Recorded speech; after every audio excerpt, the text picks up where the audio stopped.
হামের বিস্তারে দেশজুড়ে আতঙ্ক, উপসর্গ নিয়ে আরও 10 শিশুর মৃত্যু, হাসপাতালে ভর্তি 1236 জন, সংক্রমণ রোধে সতর্ক থাকার পরামর্শ।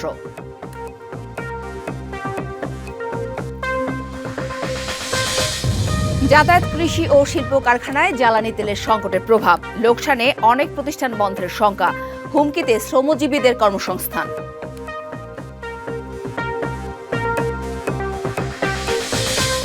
শেষ হল শেরপুর 3 ও বগুড়া 6 আসনের উপনির্বাচনের প্রচার, প্রস্তুত ইসি, ভোটের সামগ্রী বিতরণ করা হবে আগামীকাল, নিরাপত্তা জোরদার।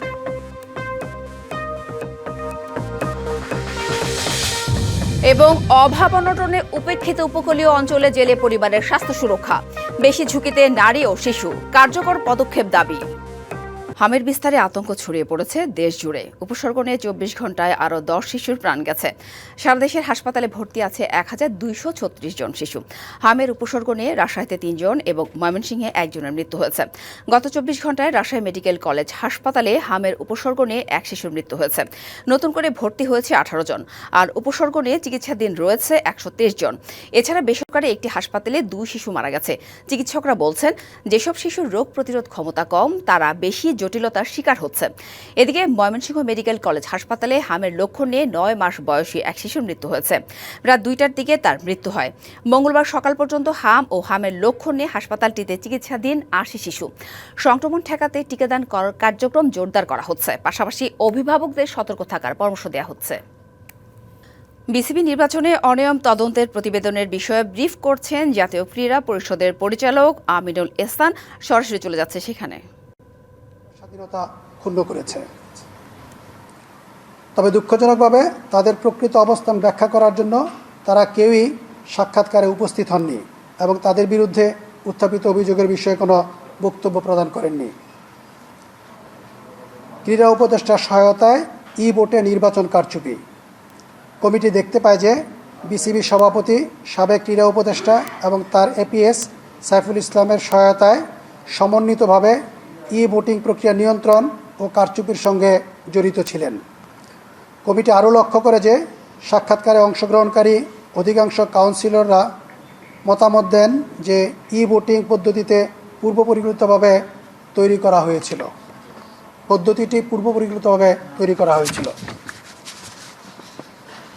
নির্দিষ্ট স্থান থেকে গোপনীয়তা ব্যতীত ই-ভোট প্রদান। কমিটি দেখতে পায় যে নির্দিষ্ট স্থান থেকে ই-ভোট প্রদান করা হয়েছে এবং এতে ভোটের গোপনীয়তা রাখা হয়নি, যা মৌলিক গণতান্ত্রিক নীতি এবং বিসিবি সংবিধানের পরিপন্থী। আবার এদের অধিকাংশ ভোটারই ই-ভোটার শারীরিক ভোট গ্রহণের দিনেও ভোট কেন্দ্রে উপস্থিত ছিলেন। সরাসরি ভোট প্রদানের সুযোগ থাকলেও রাজধানীর হোটেল শেরাটনে 5 তারিখ রাতে এক জায়গায় জড়ো হয়েই ই-ভোট দেওয়া হয় এবং এর প্রক্রিয়া কমিটির কাছে ভোট কারসাজি মনে হয়েছে। অ্যাডহক কমিটিতে মিস্টার আমিনুল ইসলাম বুলবুল এবং মিস্টার নাজমুল আবেদিন ফাহিমকে অন্তর্ভুক্ত করা এবং তাদের কাউন্সিলরশিপ নিশ্চিত করতে অযৌক্তিক প্রভাব খাটানো। কমিটি দেখতে পায় যে ক্রীড়া উপদেষ্টা ও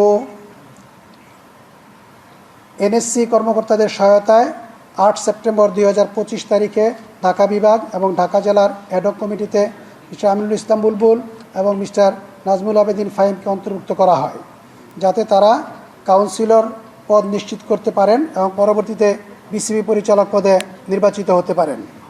এটি ক্রীড়া উপদেষ্টার পক্ষপাত এবং প্রভাব প্রতিফলিত করে, যারা তাদের পছন্দের ব্যক্তিদের কাউন্সিলর তালিকায় অন্তর্ভুক্ত করতে এবং তাদের বিসিবি পরিচালক পদে নির্বাচিত হতে সহায়তা করেছে। এটি গুরুতর ক্ষমতার অপব্যবহার। নির্বাচনের প্রক্রিয়া নিয়ন্ত্রণ। কমিটি দেখতে পায় যে 2025 সালের বিসিবি নির্বাচনকে বিসিবি সভাপতি, সাবেক ক্রীড়া উপদেষ্টা ও অন্যান্য সহযোগীদের সহায়তায় নিয়ন্ত্রণ করেছেন। নির্বাচনী প্রক্রিয়াটি স্বাধীন, ন্যায়সঙ্গত বা স্বচ্ছ ছিল না। 6.3 ক্যাটাগরি 2 মেট্রোপলিটন ক্লাব থেকে অভিযোগ সূত্র 55টি মেট্রোপলিটন ক্লাবের সভাপতি, সেক্রেটারি এবং কাউন্সিলরগণ। অভিযোগের তারিখ 9 মার্চ 2026। নির্বাচনে কারচুপি। কমিটি দেখতে পায় যে মিস্টার আমিনুল ইসলাম বুলবুল এবং সরকারি কর্মকর্তাদের সমন্বিত প্রচেষ্টার মাধ্যমে 2025 সালের বিসিবি নির্বাচনকে কারচুপি করা হয়েছে, যা বিসিবি নির্বাচনের সততা ক্ষুণ্ণ করেছে। ক্লাব কাউন্সিলরদের বক্তব্যের ভিত্তিতে কমিটি আরও দেখেছে যে নির্বাচনের সময় হুমকি প্রদান ও বেআইনিভাবে জবরদস্তি করা হয়েছিল। ই ভোটিং সিস্টেমের অপব্যবহার। কমিটি দেখতে পায় যে কাউন্সিলরদের ই ভোটিং সিস্টেমের মাধ্যমে ভোট দিতে প্রভাবিত করা হয়েছিল এবং তাদের হোটেল শেরাটন বনানীতে এসে ভোট দিতে উৎসাহিত করা হয়েছিল, যেখানে অংশীদার হচ্ছেন বিসিবির বর্তমান সহসভাপতি মিস্টার মোহাম্মদ শাখাওয়াত, যিনি কিনা ওই হোটেলের একজন স্টেক হোল্ডার। কাউন্সিলরদের ভোট দিতে গোপনীয়তা বজায় রাখা হয়নি। কমিটি আরও দেখতে পায় যে ই ভোটিং সিস্টেমটি নির্বাচনের ফলাফল নিয়ন্ত্রণ করার জন্য ডিজাইন করা হয়েছিল এবং এটি গোপনীয়তা ও স্বচ্ছতার মৌলিক মানদণ্ড পূরণ করতে ব্যর্থ হয়েছে। সময়সীমার পরে মনোনয়ন গ্রহণ। মিস্টার ফারুক আহমেদ। প্রধান নির্বাচন কমিশনারের লিখিত বিবৃতি অনুযায়ী নির্বাচন কমিশন 23/9/2025 তারিখে চূড়ান্ত কাউন্সিলর তালিকা পেয়েছিল, যদিও নির্ধারিত সময় ছিল 22/9/2025। তবে নির্বাচন কমিশন তালিকা সময়ের পরে জমা দেওয়ার কারণ অনুসন্ধান করেনি। অন্যদিকে BCB CEO mister Nazimuddin Chowdhury তার লিখিত বিবৃতিতে উল্লেখ করেছেন যে বোর্ডের অনুমোদনের পরে বিসিবি 22/9/2025 তারিখে কাউন্সিলর তালিকা নির্বাচন কমিশনে পাঠিয়েছে।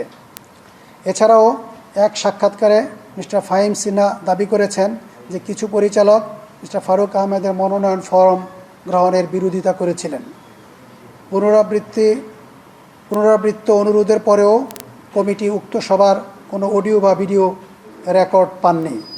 এই বিপরীত বিবৃতিগুলোর প্রেক্ষিতে এবং বিসিবি কমিটি মনে করে যে মিস্টার ফারুক আহমেদ একটি বেআইনি সুবিধা পেয়েছেন, যা নির্বাচনকে প্রশ্নবিদ্ধ করেছে। পছন্দের প্রার্থীদের অনৈতিক সুবিধা প্রদান। কমিটি দেখতে পায় যে তখনকার স্পোর্টস অ্যাডভাইজারের অপছন্দের প্রার্থীদের নির্বাচনের বিভিন্ন ধাপে অনৈতিক সুবিধা দেওয়া হয়েছে, যার মধ্যে রয়েছে সময়সীমার পরে মনোনয়ন গ্রহণ, ভোটার তালিকার আগাম প্রবেশাধিকার, বেআইনি প্রচারণায় সহায়তা ইত্যাদি। নির্দিষ্ট স্থানে ই ভোটারদের ভোট প্রদানের জন্য প্রভাবিত করা। কমিটি দেখতে পায় যে ই ভোটারদের ভোট নির্দিষ্ট স্থানে দিতে নির্দেশ করা হয়েছিল, যা ভোট প্রদানের গোপনীয়তা এবং স্বাতন্ত্র্যকে ক্ষুণ্ণ করেছে। ভোটারদের সরকারি কর্মকর্তাদের উপস্থিতিতে ভোট দিতে বাধ্য করা। কমিটি দেখতে পায় যে ভোটারদের সরকারি কর্মকর্তাদের উপস্থিতিতে তাদের ভোট দিতে বাধ্য করা হয়েছে, যা স্বাধীন ও ন্যায়সঙ্গত নির্বাচনের মূলনীতির সরাসরি লঙ্ঘন। এই কার্যক্রম ভোটারদের স্বাধীনভাবে সিদ্ধান্ত নেওয়ার ক্ষমতাকে ক্ষুণ্ণ করেছে। সামগ্রিক ভোটদান পরিবেশ। কমিটি দেখতে পায় যে সামগ্রিক ভোটদান পরিবেশ স্বাধীন ও ন্যায়সঙ্গত নির্বাচনের জন্য উপযুক্ত ছিল না। নির্বাচনী প্রক্রিয়ায় স্বচ্ছতার অভাব ছিল, ভোটাররা হুমকির মুখে পড়েছিল এবং প্রক্রিয়াগত অনিয়ম ব্যাপকভাবে ঘটেছিল। বিসিবি সংবিধানের লঙ্ঘন। প্রাপ্ত কমিটি দেখতে পায় যে এ তদন্তে শনাক্তকৃত কার্যক্রমগুলো বিসিবি সংবিধানের একাধিক ধারা লঙ্ঘন করেছে, যার মধ্যে রয়েছে ব্যালটের গোপনীয়তা, প্রার্থীদের সমান সুযোগ এবং স্বাধীন নির্বাচনী প্রক্রিয়ার বিধান লঙ্ঘন। ধারা 3 থেকে অভিযোগ প্রাক্তন ক্রিকেটার ও অন্যান্য। অভিযোগ সূত্র জনাব কাজী মোহাম্মদ ইউসা এবং অন্যান্য প্রাক্তন ক্রিকেটার বা কাউন্সিলরদের পক্ষে। অভিযোগের তারিখ ছিল 10 মার্চ 2026। নমিনেশনের আগে বোর্ড সভা ডাকা হয়েছে কিনা। কমিটি দেখতে পায় যে বিসিবি বোর্ড অফ ডিরেক্টরসের 21তম বৈঠকে 10 জন প্রাক্তন ক্রিকেটারকে কাউন্সিলর হিসেবে মনোনয়নের বিষয়টি নথিভুক্ত হয়েছিল এবং বোর্ডের পরিচালকরা জনাব আমিনুল ইসলাম বুলবুলকে অনুমতি দিয়েছিলেন যে তিনি নিজেই প্রাক্তন ক্রিকেটারদের মধ্য থেকে 10 জন কাউন্সিলর মনোনয়ন করতে পারেন। তবে অন্যান্য সাক্ষাৎকারকৃত পরিচালকরা তাদের বক্তব্যে এই দাবিটি অস্বীকার করেছেন।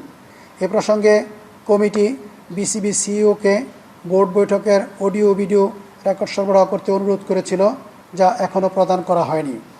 এর বিপরীতে বিসিবি সিইও 4/4/2025 তারিখে একটি ইমেইলের মাধ্যমে বোর্ড সভার অডিও ভিডিও রেকর্ড সরবরাহের জন্য 3 থেকে 4 সপ্তাহ সময় চেয়েছিলেন, যা কমিটি অযৌক্তিক এবং অসহযোগী মনে করেছে। তাই কমিটি বিশ্বাস করে যে বিসিবি কমিটিকে অডিও ভিডিও রেকর্ড সরবরাহ করতে ইচ্ছুক নয়। সুতরাং বোর্ড অনুমোদন প্রাপ্তির ক্ষেত্রে উত্থাপিত আপত্তি যথাযথ ভিত্তিসম্পন্ন। বিসিবি সভাপতি হিসেবে জনাব আমিনুল ইসলাম বুলবুল কি তার ক্ষমতার বাইরে কাজ করেছিলেন? জনাব আমিনুল ইসলাম বুলবুল বিসিবি সভাপতি, জনাব নিজামুদ্দিন চৌধুরী বিসিবি সিইও এবং অন্যান্য পরিচালকরা বিসিবি বোর্ডের সিদ্ধান্ত সম্পর্কিত বিবৃতিতে সংঘর্ষপূর্ণ তথ্য প্রদান করেছেন। এছাড়াও কমিটি উক্ত বৈঠকের কোনো ভিডিও বা অডিও রেকর্ড পায়নি, যদিও বিসিবি কর্তৃপক্ষকে বারবার অনুরোধ করা হয়েছিল। অতএব অন্যান্য সাক্ষাৎকারকৃত পরিচালকদের বিবৃতির ভিত্তিতে কমিটি অনুমান করেছে যে জনাব আমিনুল ইসলাম বুলবুল প্রাক্তন ক্রিকেটারদের মধ্যে 10 জন কাউন্সিলর মনোনয়নের জন্য যথাযথভাবে অনুমোদিত ছিলেন না। এছাড়াও বিসিবি সংবিধানের আর্টিকেল 9.3.3 অনুযায়ী সভাপতি এককভাবে 10 জন প্রাক্তন ক্রিকেটারকে কাউন্সিলর মনোনয়নের ক্ষমতা রাখেন না। সুতরাং বিসিবি সভাপতি হিসেবে জনাব আমিনুল ইসলাম বুলবুল একপক্ষীয়ভাবে 10 জন প্রাক্তন ক্রিকেটারকে কাউন্সিলর হিসেবে মনোনয়ন করে তার ক্ষমতার বাইরে কাজ করেছেন। এটি সুস্পষ্ট ক্ষমতার অপব্যবহার এবং বিসিবি সংবিধানের লঙ্ঘন। মনোনয়নের নির্বাচন প্রভাব। কমিটি দেখতে পেয়েছে যে জনাব আমিনুল ইসলাম বুলবুলের একপক্ষীয়ভাবে 10 জন প্রাক্তন ক্রিকেটার মনোনয়ন করা নির্বাচন প্রক্রিয়ায় উল্লেখযোগ্য প্রভাব ফেলেছে, কারণ তিনি ওই কাউন্সিলরদের কাছ থেকে সুবিধা লাভ করেছেন এবং সম্ভাব্যভাবে নির্বাচনের ফলাফলে প্রভাব ফেলেছেন। প্রণালীগত অনুসন্ধান, সংবিধানগত অপ্রতুলতা। বিসিবি সংবিধানের অপ্রতুলতা প্রাপ্তি। কমিটি দেখতে পেয়েছে যে বিসিবি সংবিধান মৌলিকভাবে যথেষ্ট নয় যাতে স্বাধীন, ন্যায্য এবং স্বচ্ছ নির্বাচন নিশ্চিত করা যায়। সংবিধানের কাঠামোগত দুর্বলতা এমন একটি পরিবেশ সৃষ্টি করেছে যেখানে শনাক্তকৃত অনিয়মগুলো ঘটতে সুযোগ পেয়েছে। বিসিবি নির্বাচন নিয়মের অসম্পূর্ণতা প্রাপ্তি। কমিটি দেখতে পেয়েছে যে বিসিবি নির্বাচন নিয়ম 2025 অসম্পূর্ণ এবং অপর্যাপ্ত। ই ভোটিং, স্বাধীন তত্ত্বাবধান এবং গোপন ব্যালট গোপনীয়তার জন্য কোনো ধারা না থাকায় দুর্বলতা সৃষ্টি হয়েছে, যা অপব্যবহারের সুযোগ দিয়েছে। কমিটি কিছু সংস্কারের জন্য সুপারিশ করেছে, এই সুপারিশগুলো অবহিত করছি। বিসিবি সংবিধান সংস্কার।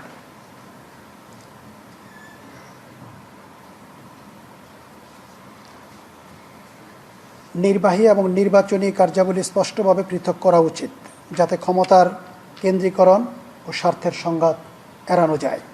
একটি স্বাধীন গভর্নেন্স ও এথিক্স কমিটি গঠন করা প্রয়োজন, যা নীতিমালা অনুসরণ, নৈতিকতা এবং জবাবদিহিতা নিশ্চিত করবে। সভাপতি ও অন্যান্য গুরুত্বপূর্ণ কর্মকর্তাদের ক্ষমতা ও দায়িত্ব সুস্পষ্টভাবে নির্ধারণ করতে হবে, যাতে স্বেচ্ছাচারিতা, অনুমোদনহীন কার্যক্রম এবং ক্ষমতার অপব্যবহার রোধ করা যায়।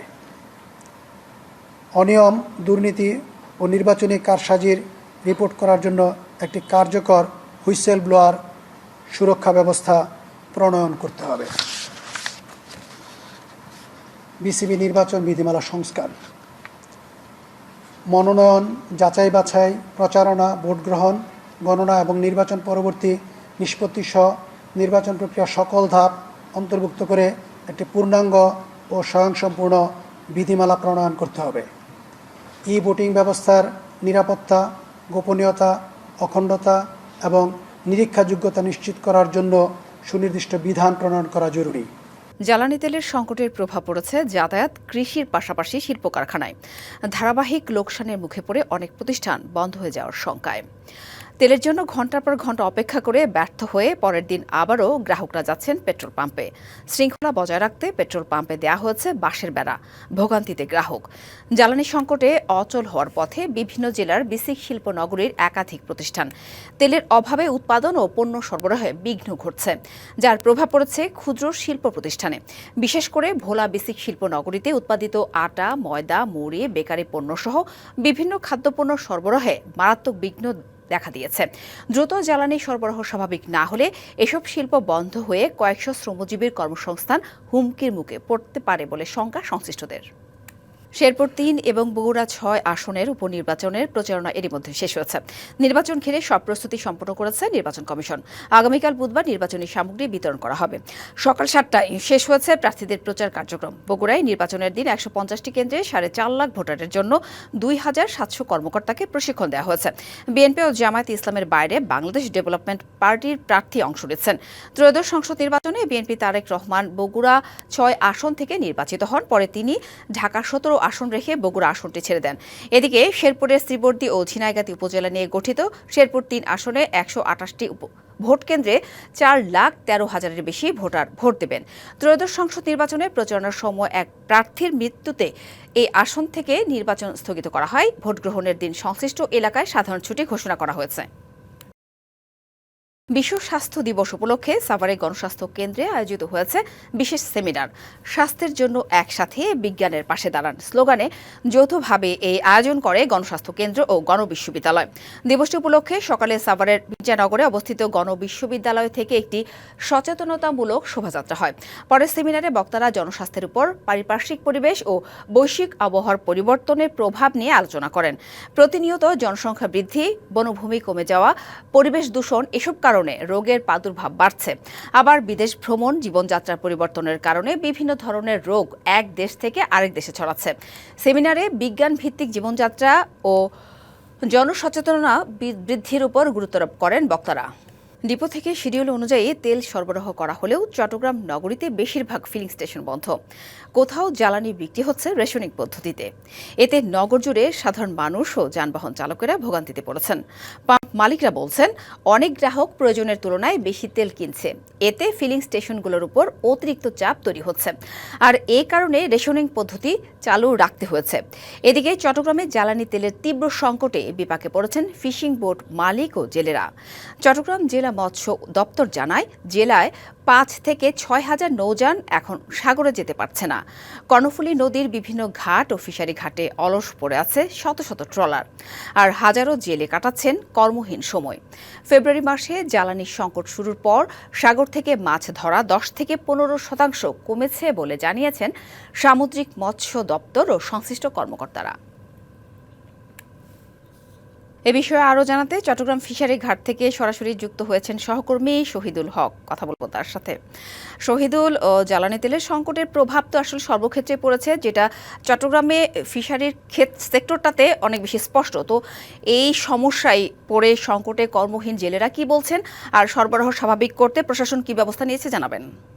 চট্টগ্রামের যে তেলের যে সংকট সেটা আসলে চলছে। আমরা এই মুহূর্তে আছি চট্টগ্রামের আকমল আলী মৎস্যজীবী ফিশারি ঘাট। এখানে আমরা দেখেছি আসার পর থেকে যে তেল সংকটের কারণে এখানকার যে জেলেরা রয়েছে সে জেলেরা তারা আসলে তাদের যে নিজস্ব যে ট্রলার রয়েছে সেই ট্রলার নিয়ে গভীর সমুদ্রে যেতে পারছেন না, এবং তারা বলছেন যে তাদের যে কয়েকদিন যে তারা আসলে এই যে তেলের যে সংকট সেটা এখনও চলমান রয়েছে। তারা তাদের যে স্বাভাবিক সময়ে যে তেল নেওয়ার জন্য তারা প্রায় একটা বোটে ১৭০০ থেকে ১৮০০ লিটার, বা অনেক সময় দেখা যায় বড় বোট যেগুলো আছে সেগুলোতে ৩০ থেকে ৪০ লিটার তেল লাগে, সেই হিসেবে তারা আসলে এখন তেল নিতে পারছেন না। ফলে তাদের যে একটা কর্মপরিবেশ সেটা আসলে তারা গভীর সমুদ্রে যেতে পারছেন না, এবং তারা তাদের আর্থিক সংকট যে আছে সেই সংকটে তারা আসলে এখন জীবন পার করছেন। এছাড়াও তাদের যে একটা তারা চাচ্ছেন যে সরকার থেকে যাতে তাদের একটু বিকল্প ব্যবস্থা করা হয়, যাতে তারা তেল নিতে পারেন এবং তেল নিয়ে তারা আসলে তাদের যে গভীর সমুদ্রে যেতে পারেন এবং মাছ আহরণ করে তারা আসলে তাদের যে একটা ইনকাম পথ সেই ইনকাম তারা আসলে সুন্দরভাবে তারা আসলে করতে চান। আমরা এই মুহূর্তে একজনের সঙ্গে একটু কথা বলবো যারা আসলে 2টা বোট রয়েছে এখানে, এবং তিনি তার যে তেল রয়েছে তেল সংকটের কারণে তিনি তার বোট আসলে তিনি গভীর সমুদ্রে নিয়ে যেতে পারছেন না। একটু বলবেন যে তেল সংকটের কারণে কি আপনি বোট নিয়ে যেতে পারছেন না বা মাছ আহরণ করতে পারছেন না, কী রকম কষ্টে আছেন একটু বলবেন। আসসালামু আলাইকুম, আমার নাম মোহাম্মদ মহিউদ্দিন। এটা আকমল আলী, আপনার যে আকমল আলী ঘাট, এখানে ফিশিং বোট মালিক যারা আমরা অনেকগুলো বোট আমাদের বসে রয়েছে। আপনার যে এর কারণে ওই তেলের কারণে, তেল সংকটের কারণে যদি সরকার যদি আমাদের তেলের ব্যবস্থা করে আমরা মোটামুটি আমরা ফিশিং রানিং করে আমরা অন্তত জীবিকা নির্ভর করতে পারবো। তো আর আরেকটা হলো এই যে সামনে মাছ ধরা বন্ধ করে দিবে, তো বন্ধ করে দেওয়ার সরকার বন্ধ করে দেওক, কিন্তু আমরা যারা আছি ঘাটে যারা আছি জেলে এবং ফিশিং বোট মালিক সবাই যেন উভয় পক্ষের যেন সরকার আমাদেরকে সাপোর্ট দেয়, যেন সরকার কোনো কিছু অনুদান দেয়, আমরা যেন বোটগুলো রানিং করতে পারি, আমাদের জেলেরা যেন খাইয়ে বাঁচতে পারে। মোটামুটি সরকার আমাদেরকে সাপোর্ট দেওয়া হোক, আমরা খুব অত্যন্ত খুশি হব যদি সরকার যদি আমাদের সাপোর্ট দেয়। ধন্যবাদ আপনাকে। এই যে আসলে শুনছিলেন তাদের যে দুঃখ দুর্দশার কথা, তারা আসলে তাদের বলছেন যে তাদের যে ট্রলার রয়েছে সেই ট্রলারগুলো আসলে তারা নিয়ে গভীর সমুদ্রে যেতে পারছে না। এটি শুধুমাত্র আকমলারি ঘাট নয়, চট্টগ্রামের যে ফিশারি ঘাট রয়েছে এবং কর্ণফুলী নদী, এছাড়াও যে আনোয়ারা যে উপকূল রয়েছে সেই উপকূলে সব জায়গায় আসলে আমরা দেখেছি যে বিভিন্ন ট্রলার রয়েছে সেই ট্রলারগুলো নিয়ে আসলে মানুষজন তাদের যে উপকূলে নোঙ্গর করে আছেন এবং নোঙ্গর করে আসলে তাদের যে তেল সংকট, সেই তেল সংকটের কারণে তারা আসলে তাদের যে মাছ ধরার যে গভীর সমুদ্রে সেটা যেতে পারছে না। তারা বলছেন যে অতি শীঘ্রই যাতে সরকার একটা বিকল্প ব্যবস্থা করে দেয় এবং বিকল্প ব্যবস্থা করে দিলে তাদের যে একটা সংকট, সেই সংকটটা তারা কাটাতে পারবেন। আকমলারি ঘাট থেকে এই ছিল আমার কাছে থাকা সবশেষ। দেশে জ্বালানি তেলের সরবরাহ স্বাভাবিক ও বিদ্যুৎ উৎপাদন সচল রাখতে 51,000 মেট্রিক টন অকটেন ও ফার্নেস অয়েল আনা হচ্ছে মালয়েশিয়া থেকে। 26,000 মেট্রিক টন অকটেনের চালান নিয়ে মার্শাল আইল্যান্ডের পতাকাবাহী এমটি সেন্ট্রাল স্টার ও 25,000 মেট্রিক টন ফার্নেস অয়েল নিয়ে মালয়েশিয়া থেকে এমটি ইস্টার্ন কুইন্স নামে জাহাজ দুটি বুধবার বন্দরের বহির্নোঙরে আসার কথা রয়েছে। বাংলাদেশ পেট্রোলিয়াম কর্পোরেশন এই তেল আমদানি করছে। বন্দর কর্তৃপক্ষের সচিব সৈয়দ রেফায়েত হামিম জানান, জাহাজগুলো আসার পর জ্বালানি পণ্য দ্রুত খালাসে অগ্রাধিকার দেওয়া হচ্ছে। স্মার্ট সিটি গড়ার লক্ষ্য থাকলেও বন্দরনগরী চট্টগ্রামের ট্রাফিক ব্যবস্থাপনা এখনও সেকেলে। নগরীর 46টি পয়েন্টে ট্রাফিক সিগন্যাল বাতি থাকলেও তার প্রায় সবগুলোই অচল। ফলে তীব্র রোদ বৃষ্টির মধ্যেও ট্রাফিক পুলিশের হাতের ইশারায় নিয়ন্ত্রিত হচ্ছে প্রায় এই নগরী। তবে এবার কৃত্রিম বুদ্ধিমত্তা বা এআই প্রযুক্তি ব্যবহারের মাধ্যমে নতুন সিস্টেম চালুর কথা বলছে সিটি কর্পোরেশন। প্রায় 70 লাখ মানুষের বসবাস চট্টগ্রাম নগরে। বাণিজ্যিক এই রাজধানীর রাজপথ সবসময় মুখর যানবাহনের চাকায়। কিন্তু আধুনিক ট্রাফিক ব্যবস্থাপনা না থাকায় নগরবাসী ও চালকদের প্রতিদিন পোহাতে হচ্ছে চরম ভোগান্তি। আগ্রাবাদ, লালখানবাজার, 2 নম্বর গেট, কাজীরদৌরি কিংবা বহদ্দারহাটের মতো গুরুত্বপূর্ণ মোড়গুলোতে থাকা সংকেত বাতিগুলো হয় নষ্ট নয়তো অকেজো। রক্ষণাবেক্ষণের অভাবে অনেক খুঁটি জরাজীর্ণ। কোথাও কেবল বক্স আছে কিন্তু বাতি নেই, আবার কোথাও বাতি থাকলেও তা জ্বলে না। এলোপাথারি গাড়ি আসা যাওয়া আমার মনে হয় জ্যামের এটা একটা প্রধান কারণ। ট্রাফিকদেরকে অনেক কষ্ট করে হাতের ইশারায় বিভিন্নভাবে তাদেরকে অঙ্গিভঙ্গিতে এটা বোঝানোর চেষ্টা করা হচ্ছে, সাধারণ মানুষকে সচেতন করা হচ্ছে। চালকরা সংকেত বাতির চেয়ে বেশি নজর রাখেন ট্রাফিক পুলিশের হাতের দিকে। ডিজিটাল সিগন্যাল কাজ না করায় চালকদের আইন না মানার প্রবণতায় শৃঙ্খলা ফেরাতে হিমশিম খেতে হচ্ছে ট্রাফিক পুলিশকে। আমরাও চাই একদিন ডিজিটাল হবে, তবে যে যতদিন না হবে ততদিন তো আমাদের হাতের ইশারায় চালাতে হবে। এটা তো স্বাভাবিক কারণে একটু চ্যালেঞ্জিং, মানুষের সিদ্ধান্ত আর সায়েন্সের বিজ্ঞানের সিদ্ধান্ত তো এক হতে পারে না। তবে এই অচল অবস্থা কাটাতে আসার কথা শোনাচ্ছে চট্টগ্রাম সিটি কর্পোরেশন। আর পুরনো পদ্ধতি নয়, কৃত্রিম বুদ্ধিমত্তা বা এআই প্রযুক্তি ব্যবহারের মাধ্যমে ট্রাফিক ব্যবস্থাকে স্মার্ট করার পরিকল্পনা তাদের। একটু এআই বেস সলিউশনের দিকে আমরা চলে যাব আর কি। ওইটাতে এটা হলো আমাদের টেকনিক্যাল বিষয়টা। এমনি তো ট্রাফিকের অবশ্যই সেটা পুলিশ কমিশনারের সাথে আমরা কথা বলে কাজটা বাস্তবায়ন করব। বিশেষজ্ঞরা বলছেন, সিটি কর্পোরেশন ও পুলিশের সমন্বিত উদ্যোগের পাশাপাশি জনসচেতনতা নিশ্চিত করলেই মিলবে দীর্ঘস্থায়ী সমাধান। এটা সিটি কর্পোরেশনের দায়িত্ব যে একটা ট্রাফিক সিগন্যালিং ব্যবস্থা বসানোর পর সেটাকে নিয়মিত করা, প্রয়োজনে পুলিশকে সেটা প্রশিক্ষণ প্রদান করা। যেখানে যেখানে সিগন্যালিং ব্যবস্থা ইনস্টলেশন থাকবে সেখানে যাতে এটা অবশ্যই ব্যবহার হয় সেই ব্যাপারটা খেয়াল রাখতে হবে। সিটি কর্পোরেশনের নতুন পরিকল্পনা বাস্তবায়ন করা গেলে নগরীর ট্রাফিক ব্যবস্থাপনায় আমূল পরিবর্তনের আশা নগরবাসীর। Mujibul Haque, DBC news, Chittagong. বান্দরবানের রাস্তার উন্নয়ন কাজ চলছে জোরে সোরে, তবে এই কর্মযজ্ঞ বিপদের হাতছানি দিচ্ছে। সড়কের ঠিক মাঝখানেই দাঁড়িয়ে আছে বিদ্যুতের খুঁটি, আর সেই খুঁটি না সরিয়ে চলছে রাস্তার নির্মাণ কাজ। শুধু তাই নয়, কর্তৃপক্ষের যোগসাজশে নিম্নমানের সামগ্রী ব্যবহারের অভিযোগ আছে সংশ্লিষ্টদের বিরুদ্ধে। এলজিডির অর্থায়নে প্রায় 32 কোটি টাকা ব্যয়ে বান্দরবান সদরের রেইছা থেকে গোয়ালিয়া খোলা পর্যন্ত প্রায় 7 কিলোমিটার সড়ক নির্মাণের কাজ চলছে। কিন্তু উন্নয়নই যেন হয়ে উঠেছে নতুন বিপদ। নিয়ম অনুযায়ী আগে খুঁটি সরিয়ে নির্মাণ করার কথা থাকলেও তা না করে চলছে রাস্তার কার্পেটিং। শুধু বিদ্যুতের খুঁটি নয়, নিম্নমানের নির্মাণ সামগ্রী ব্যবহার করে দায়সারাভাবে কাজ করার চেষ্টা চলছে বলে অভিযোগ স্থানীয়দের। এখানে যে কংক্রিট দিচ্ছে আসলে কংক্রিটগুলো তো পুরানো, আগের ওঠানো কংক্রিট। বালি বলতে ওই যে সবগুলো তো আগের দেওয়া। ওই কন্ট্রাক্টরকে বলার পরে উনি বলতেছে আমি বিদ্যুৎ অফিসকে জানাইছি, ওরা কোনো উদ্যোগ নেয়নি। মানুষ মারা যাবে, এরপরে নাকি ওরা উদ্যোগ নিবে। বিদ্যুতের খুঁটিগুলো সরিয়ে না নেয় দুর্ভোগের সৃষ্টি হয়েছে। এতে নতুন নির্মিত সড়ক অল্প সময়ের মধ্যেই ক্ষতিগ্রস্ত হওয়ার পাশাপাশি দুর্ঘটনার শঙ্কা করছেন চলাচলকারীরা।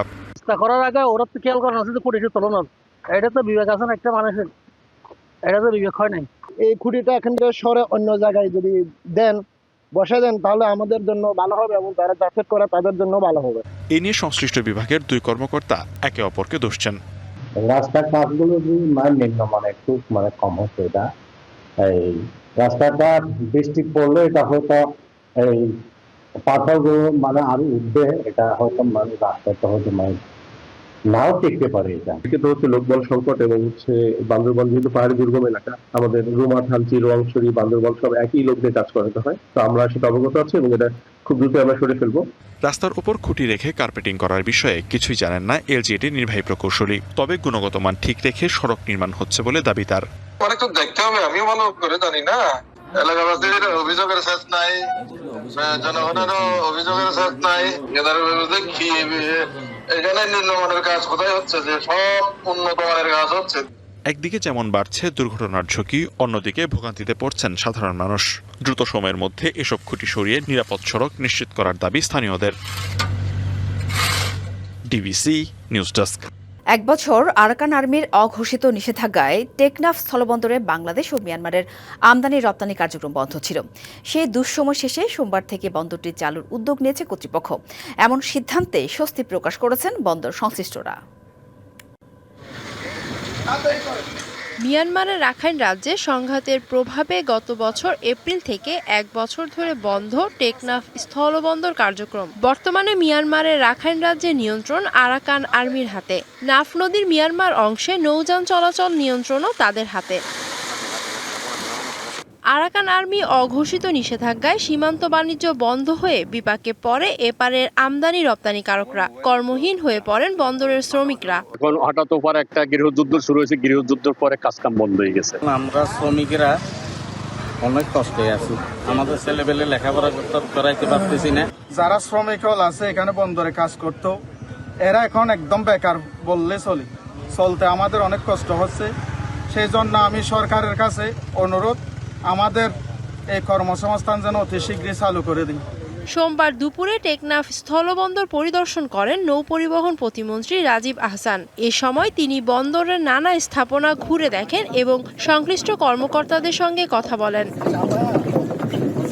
সব দিক বিবেচনা করে সোমবার থেকে বন্দরের কার্যক্রম পুনরায় চালু করার কথা জানান প্রতিমন্ত্রী। আলোচনা করার প্রেক্ষিতে আমরা আজকে সশরীরে এবং সরেজমিনে সবকিছু দেখলাম। আমরা কালকে থেকেই এখানে যারা ছিলেন পোর্ট অপারেটর তাদের সাথে কথা বলেছি, তারাও ছিলেন। আজকে থেকে এই পোর্টটির কার্যক্রম আবার নতুন করে শুরু করার আমরা উদ্যোগ নিয়েছি।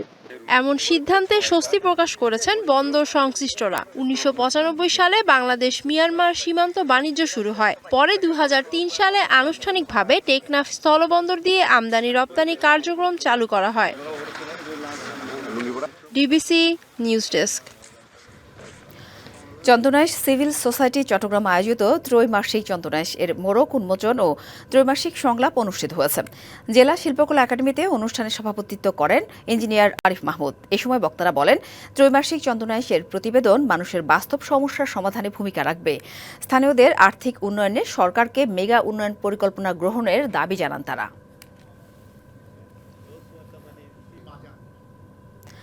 বছর ঘুরে পাহাড়ে ফিরেছে বৈশুখ, সাংগ্রাই, বিজু। পাহাড়ের বাঁকে বাঁকে এখন উৎসবের রং।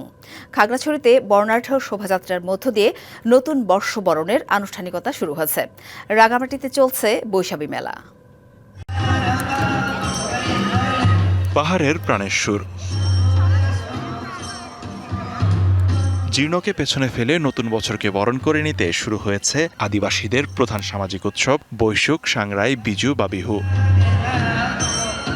সুর আর নাচের ছন্দে পাহাড়ি জনপদ এখন মুখর। বৈচিত্র্যময় সংস্কৃতি দেখতে ভিড় জমিয়েছেন দেশি বিদেশি অসংখ্য পর্যটক।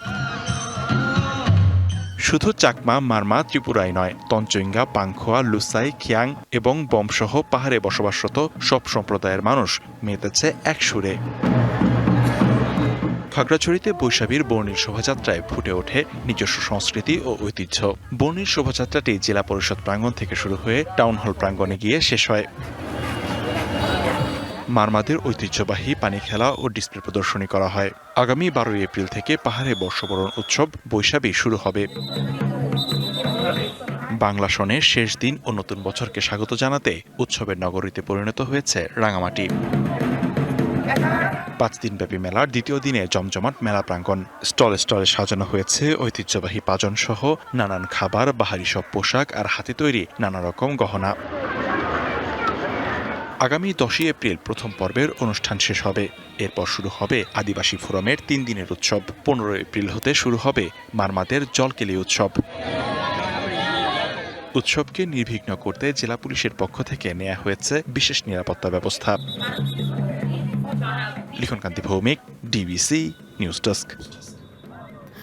বর্ষবরণ ঘিরে রাঙামাটিতে চলছে বৈশাখী মেলা। এ বিষয়ে আরও জানাচ্ছেন সহকর্মী সৈকত রঞ্জন চৌধুরী। নতুন বছরকে বরণ করার যে উৎসব, এখানকার যে পার্বত্য চট্টগ্রামের যে পাহাড়ি যে জনগোষ্ঠীর, সেই জনগোষ্ঠীর যে বরণকে কেন্দ্র করে উৎসবের নগরীতে পরিণত হয়েছে পুরো পার্বত্য চট্টগ্রাম। মূলত পাহাড়ি জনগোষ্ঠীর বিজু, বৈশু, সাংরাই, বিহু, সংক্রান্ত, বিশু, সাংক্রাই, পাতা ও বাংলা নববর্ষকে কেন্দ্র করে মূলত এই আয়োজন। এই আয়োজনকে কেন্দ্র করে রয়েছে রাঙামাটিতে যে ক্ষুদ্র নৃগোষ্ঠীর সাংস্কৃতিক ইনস্টিটিউট আছে, সেখানে বসেছে 5 দিন ব্যাপী মেলা। এবং এই মেলাকে কেন্দ্র করে এখানকার নানা ধরনের সাংস্কৃতিক অনুষ্ঠান, ঐতিহ্যবাহী খেলা থেকে শুরু করে সকল ধরনের আয়োজন তুলে ধরার চেষ্টা করা হচ্ছে। এবং একই সাথে এখানকার যে পার্বত্য চট্টগ্রামের যে পাহাড়ি জনগোষ্ঠী আছে, তাদের যে নিজস্ব ঐতিহ্য সংস্কৃতি আছে, সেগুলো তুলে ধরার চেষ্টা করছে এই মেলাতে। আদিবাসী জনগোষ্ঠীর উৎপাদিত নানা ধরনের পণ্য এখানে শোভা পাচ্ছে এবং সেগুলো বিক্রির উদ্দেশ্যে রাখা হচ্ছে। এবং এই মেলা প্রাঙ্গণে পার্বত্য চট্টগ্রামে বসবাসকারী যেসব জনগোষ্ঠী আছে, তাদের যে ঐতিহ্য এবং তাদের যে সংস্কৃতি, সেগুলোর চর্চা এবং সেগুলোর প্রদর্শনী হয়ে থাকে। এবং প্রতিদিন সন্ধ্যাবেলায় এখানে যে মনোজ্ঞ সাংস্কৃতিক অনুষ্ঠানের আয়োজন করা হয়ে থাকে। এবং এই সাংস্কৃতিক অনুষ্ঠানে এক এক দিন এক এক সম্প্রদায়ের প্রতিনিধিরা, তাদের শিল্পীরা তাদের পরিবেশনা উপস্থাপন করে থাকে। এবং একই সাথে যে এখানকার যে পাহাড়ি জনগোষ্ঠীর যে ধরনের তৈরিকৃত যে আসবাবপত্র আছে, সেগুলোরও কিন্তু প্রদর্শনীর ব্যবস্থা আছে। এবং আরেকটি বিষয় বলে রাখা ভালো, যে সেটি হচ্ছে এখানকার যে আদিবাসী জনগোষ্ঠীর যে সবচাইতে তাদের যে শুভকামনা হিসেবে এবং তাদের মঙ্গলের জন্য যে খাবারটি খেয়ে থাকে, সেটি হচ্ছে পাজন। সে পাজনেরও একটি প্রতিযোগিতার অংশগ্রহণ থাকে সবসময় এই মেলা প্রাঙ্গণে। এই মেলা প্রাঙ্গণকে কেন্দ্র করে এখানকার যে পাহাড়ি বাঙালি সকলের যে একটি সম্প্রীতির একটি মেলবন্ধন তৈরি হয়েছে এই মেলাকে কেন্দ্র করে। একই সাথে এই উৎসব শেষ না হওয়া পর্যন্ত উৎসবের রঙে রঙিন থাকছে এই পার্বত্য চট্টগ্রাম।